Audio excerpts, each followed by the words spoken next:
So welcome back student. जैसे आप सभी लोग को पता है कि टेंथ के बोर्ड अब नज़दीक आ चुके हैं और इस लास्ट मोमेंट पे जो बचा हुआ समय है इसमें ऐसा क्या किया जाए कि हमारे मार्क्स अच्छे हो जाएं और हम एवरेजली पास हो पाएँ। ठीक है, इस समय स्टूडेंट्स के मन में ऐसे बहुत सारे सवाल आते रहते हैं और जो पढ़ चुके हैं उनके भी मन में कैसा ये डाउट आता है कि अब लास्ट मोमेंट पे हम ऐसा क्या रिवीजन करें, क्या पढ़ें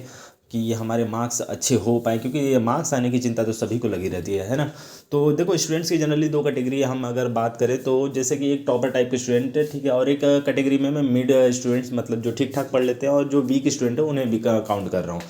तो जो टॉपर स्टूडेंट है उनके मन में भी ये डाउट रहता है कि अब लास्ट मोमेंट पे हम कैसे पढ़ाई करें जिससे मार्क्स अच्छा हो पाए। और जो वीक स्टूडेंट हैं या जो एवरेज स्टूडेंट हैं, एवरेज टाइप के स्टूडेंट हैं, वो सोचते हैं कि अब ये लास्ट मोमेंट पे हम ऐसा क्या करें जिससे हमारा ठीक ठाक मार्क्स आ पाए, 60-70% या 80% के आसपास तो एटलीस्ट मार्क्स आ जाए, राइट। तो इस वीडियो में हम लोग बात करने वाले हैं कि क्या ऐसा ट्रिक अब लास्ट मोमेंट पे हम यूज़ करें जिससे हम अच्छे मार्क्स स्कोर कर पाएँ और अपने अच्छे ग्रेड सिक्योर कर पाए। ठीक है, अगर मैं बात करूँ पढ़ने वाले स्टूडेंट्स को तो उनको बस यही एडवाइस है कि आप ज़्यादा से ज़्यादा रिवीजन करें। ठीक है, आप वीक में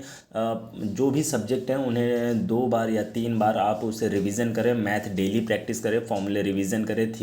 थियरम भी आप बार बार रिवीजन करें, लिख लिख के प्रैक्टिस करें। ठीक है, और जो क्वेश्चन आंसर वगैरह हो गए उन्हें आप बार बार रिवीजन करें, डायग्राम बना के ड्रॉ करके उससे प्रैक्टिस करें। और इन्हीं सारी चीज़ों को अगर आप ज़्यादा प्रैक्टिस करेंगे या इस तरीके से आप प्रैक्टिस करेंगे तो डेफिनेटली आप जो भी लर्निंग करके रख चुके हैं वो आपको मेमोराइज रहेगा, आप भूलेंगे नहीं और डेफिनेटली आप एग्ज़ाम में उन्हें लिख पाएंगे। नहीं तो क्या होता है कि हम जो कुछ भी याद किए रहते हैं उसे रिवीजन नहीं किए रहते हैं तो एग्ज़ाम के टाइम पे वो सारी चीज़ें हमें ब्लर होने लगती है हमारे माइंड में और ऐसा लगता है कि पढ़ा तो हूँ बट एक्चुअली वो क्या था यार, उसके बाद वो सेंटेंस क्या था, ऐसे ऐसे वर्ड बोल के हम डाउटफुल हो जाते हैं। ठीक है, तो आप ज़्यादा से ज़्यादा रिवीजन को वक्त दें अगर आपका पढ़ के हो चुका है, क्योंकि अगर आप इन कैटेगरी में से आते हैं, पढ़ने वाले स्टूडेंट्स में से आते हैं तो डेफिनेटली आपको सिर्फ और सिर्फ रिवीजन पे ध्यान देना चाहिए। ठीक है, एंड बात करें अगर सेकेंड कैटेगरी में जो कि एवरेज स्टूडेंट और जो वीक स्टूडेंट है, तो आप ना इन बचे हुए समय में जो आपके पोर्शंस रह गए हैं, जो आप याद नहीं किए हो, जो आपकी लर्निंग नहीं हुई है, जो आप प्रैक्टिस नहीं किए हो मैथ्स वगैरह में, ठीक है, आप ज़्यादा बड़े बड़े टॉपिक, ज़्यादा बड़े बड़े क्वेश्चन आंसर को टारगेट इस समय ना करें। आप आइडियल क्वेश्चंस मतलब कि जो डायग्राम बेसिस पे हैं, जो आपको जल्दी समझ सकता है, ऐसे क्वेश्चंस को पढ़ें, लर्न करें। और ज़्यादा से ज़्यादा करके आप छोटे छोटे क्वेश्चन आंसर, जैसे कि आप जैसे मैं कहना चाहूँगा कि जब आप डिफरेंस बिटवीन कंप्लीट करें, ठीक है, आप गिव रीजन में पूरा कंप्लीट कर लीजिए और फिर उसके बाद वन सेंटेंस कंप्लीट कर लीजिए। और जैसे कि ये आप डायग्राम को प्रैक्टिस कर लीजिए, ड्रॉ करके प्रैक्टिस करके, ये सारे साइंस वगैरह और हिस्ट्री वगैरह में काम आ जाएंगे। एंड फिर अगर मैथ्स को बात करूँ तो मैथ्स में आप जो इजी चैप्टर है पहले उस पर ज़्यादा टारगेट कीजिए। जैसे अगर मैथ्स 1 में टोटल 6 चैप्टर है, ठीक है, तो आप 6 चैप्टर में से आपका टारगेट रखिए कि जो इजी चैप्टर है एटलीस्ट 4 ऐसे चैप्टर जो आपको इजी लगते हैं उस पर ज़्यादा प्रैक्टिस कीजिए। ठीक है,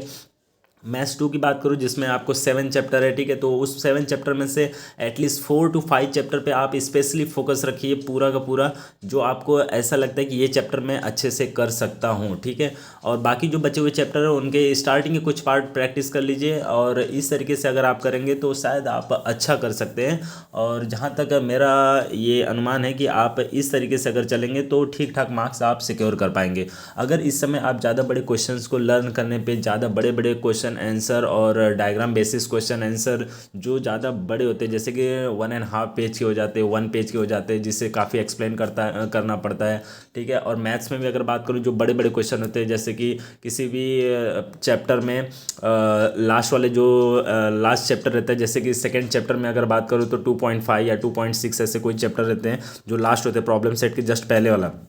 ऐसे चैप्टर पे आप ज़्यादा दिमाग लगाने की कोशिश ना करें, क्योंकि ये चैप्टर थोड़ा सा क्या होता है कि इसे आपको समझने के लिए टाइम लगेगा और इसको दिमाग में इसे रोकने के लिए, होल्ड करने के लिए भी काफ़ी ज़्यादा आपको स्ट्रगल करना पड़ेगा, मेहनत करना पड़ेगा। तो आप ऐसे ऐसे चीज़ों को ज़्यादा करें जिसे आपको लगता है कि हाँ मैं ये प्रैक्टिस करूँ अगर 2 to 3 टाइम तो डेफिनेटली मैं इसे कर सकता हूँ। ठीक है, तो मेरा सिंपली ये कहना है कि आप न्यू क्वेश्चन आंसर या न्यू सम्स वगैरह, न्यू टॉपिक वगैरह जो ज़्यादा बड़े हैं, ज़्यादा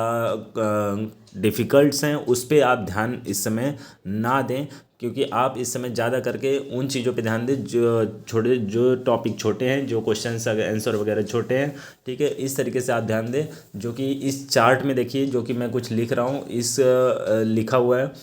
आप इस चार्ट को देख लीजिए। इस चार्ट के अकॉर्डिंग अगर आपको कुछ लग रहा है यूज़फुल, तो आप इसके अकॉर्डिंग चल के भी आप कर सकते हैं, और इस तरीके से आप अपने मार्क्स को ठीक ठाक सिक्योर कर पाएंगे। ठीक है।